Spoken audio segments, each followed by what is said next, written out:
বাংলাদেশ নারী ক্রিকেটে সবচেয়ে বড় অর্জন এশিয়া কাপ জয়। দোরগোড়ায় আরও এক আসর, প্রস্তুত টাইগ্রেসরা। মিরপুরে কঠোর অনুশীলনের মাঝে নিজেদের মানিয়ে নিয়েছে জ্যোতি নাহিদারা। যাওয়ার আগে নারী ক্রিকেটাররা আনুষ্ঠানিক ফটো সেশনে অংশ নেন। মুখে হাসি, বুকে বল, লক্ষ্য স্থির।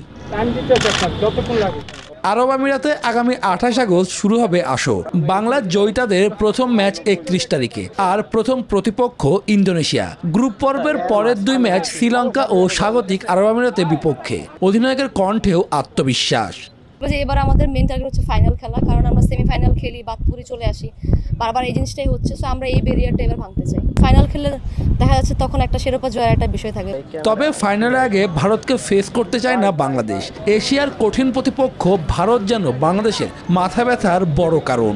ইন্ডিয়া অনেক বেশি স্ট্রং, ইন্ডিয়াকে আসলে ফেস করতে হবে না সেমিফাইনালিস্ট, কারণ আমার কাছে মনে হয় যে ইন্ডিয়ার সাথে অনেক বেশি টাফ সিচুয়েশন হয়ে যায় সেমিফাইনালগুলোতে। আমরা এর আগে ইন্ডিয়ার সাথে হেরেছি। সো ওই দিক থেকে তুলনামূলকভাবে যদি আমরা পাকিস্তানকে পাই ওই গ্রুপ থেকে, যদি আমরা এখানে গ্রুপ পর্বে চ্যাম্পিয়ন হয়ে যাই, আমাদের জন্য বেটার হবে। এদিকে নারী ক্রিকেটে শুরু হতে যাচ্ছে আরও এক টুর্নামেন্ট। 45 ক্রিকেটার নিয়ে মাঠে গড়াবে চ্যালেঞ্জ কাপ। বেস্ট 45 প্লেয়ার্স নিয়ে 3টা টিম করব এবং ওই 3টা টিমের ভিতরে একটা চ্যালেঞ্জ কাপ হবে, যেটা ছেলেদের ইয়েতেও আছে। তো এটা করার ফলে হবে কি, আমাদের অনেক ক্রিকেটার কিন্তু ভালো খেলার সুযোগ পায় না। তো এই মেয়েরা কিন্তু এখন ভালো খেলার, নিজেকে তুলে ধরার জন্য একটা সুযোগ পাবে। আমরা চাই যে আরও বেশি বেশি ক্রিকেট হোক ডোমেস্টিক লিগে বা এরকম টুর্নামেন্টের মাধ্যমে। এশিয়া কাপের পর বাংলাদেশের গন্তব্য জাপান। সেখানে অনুষ্ঠিত হবে এশিয়ান গেমসের আসর। শুভদেবনাথ, নিউজ 24, ঢাকা।